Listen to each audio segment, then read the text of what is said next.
400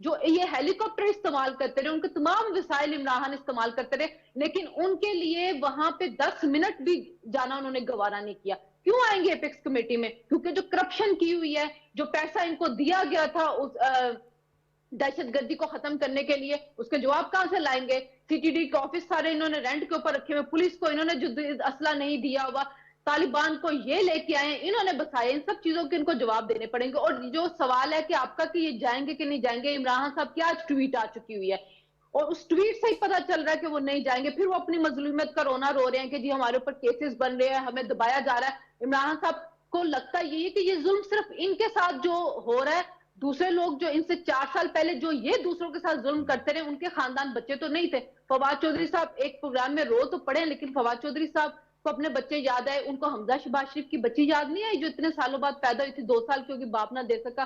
ان کو مریم نواز کی بچی یاد نہ آئی کہ جس کے سامنے جب اس کو نیب والے لے کے جا رہے تھے تو بچی چیخیں مار رہی تھی. قمرال اسلام کے بچے یاد نہ آئے جو نے باپ کو جھوٹے کیس میں اندر کیا تھا تو وہ باپ کی کیمپین چلاتے رہے. احد چیمہ کے بچے نہیں تھے, فواد حسن فواد کے بچے نہیں تھے. یہ جس کیس میں فواد چودھری اندر گئے ہیں, جب یہ قانون بن رہا تھا یہی بنانے والے تھے کہ جو حکومت پہ تنقید کرے گا, جو توہین کرے گا, اس پہ کیس.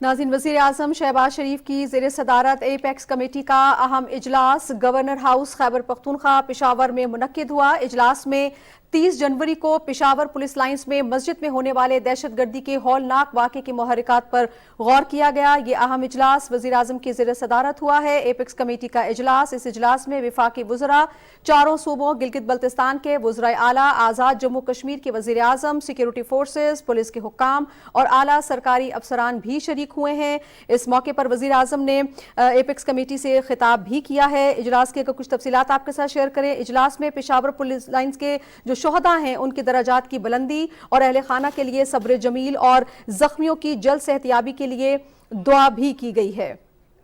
اجلاس میں پشاور پولیس لائنز کے جو شہداء ہیں ان کی درجات کی بلندی, اہل خانہ کی صبر جمیل اور جتنے بھی اس ہولناک واقعے میں زخمی ہوئے ہیں ان کی جلد صحتیابی کے لیے دعا کی گئی ہے. مزید کیا تفصیلات ہیں ایپیکس کمیٹی کے اجلاس کی, جان لیتے ہیں. ہمارے نمائندے ریاض برقی ہمیں جوائن کر رہے ہیں. جی ریاض, اجلاس کے حوالے سے آگاہ کیجیے گا. جی, یہ اہم اجلاس ہوا ہے اور آج اس میں بڑے اور اہم فیصلے ہوئے ہیں, جس میں ایک تو یہ ہے کہ نیشنل الیکشن پلان پر عمل درآمد کا جائزہ لیا گیا اور جو درپیش موجودہ حالات ہیں ان کے مطابق اس میں مزید بہتری لانے کے حوالے سے تجاویز کا بھی جائزہ لیا گیا. اجلاس نے نیکٹا, سی ٹی ڈی اور پولیس کی جو اپ گریڈیشن ہے, تربیت, اسلحہ, ٹیکنالوجی اور دیگر ضروری جو ساز و سامان کی فراہمی ہے اس کے حوالے سے جو تجاویز تھی ان کی اصولی طور پر منظوری دی.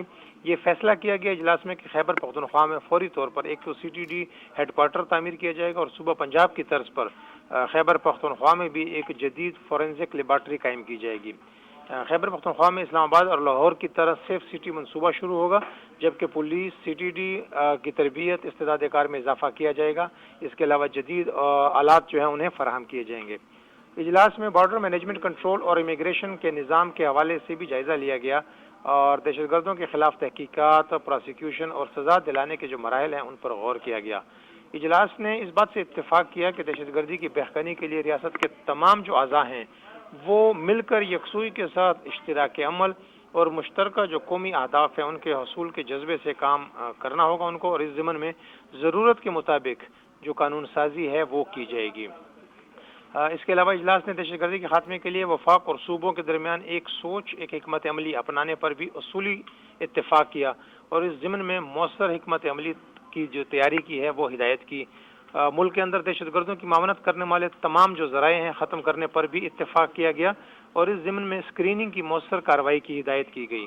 اجلاس میں یہ بھی طے کیا گیا کہ دہشت گردی کی ہر قسم اور ہر شکل کے لیے زیرو ٹالرنس کا جو قومی نصب العین ہوگا اور قومی اتفاق رائے سے ان فیصلوں پر عمل درآمد کو جو ہے وہ یقینی بنایا جائے گا. پھر یہ ہے کہ اجلاس میں وزیر اعظم شہباز شریف کی جانب سے جو آل پارٹیز کانفرنس بلانے کا ایک فیصلہ کیا گیا ہے اس کو سراہا گیا اور توقع ظاہر کی گئی کہ دہشت گردی کے خاتمے کے لیے تمام جو قومی سیاسی جو قیادت ہے وہ ایک میز پر بیٹھے گی اور قومی اتفاق رائے کے ذریعے اقدامات کا فیصلہ کیا جائے گا. جی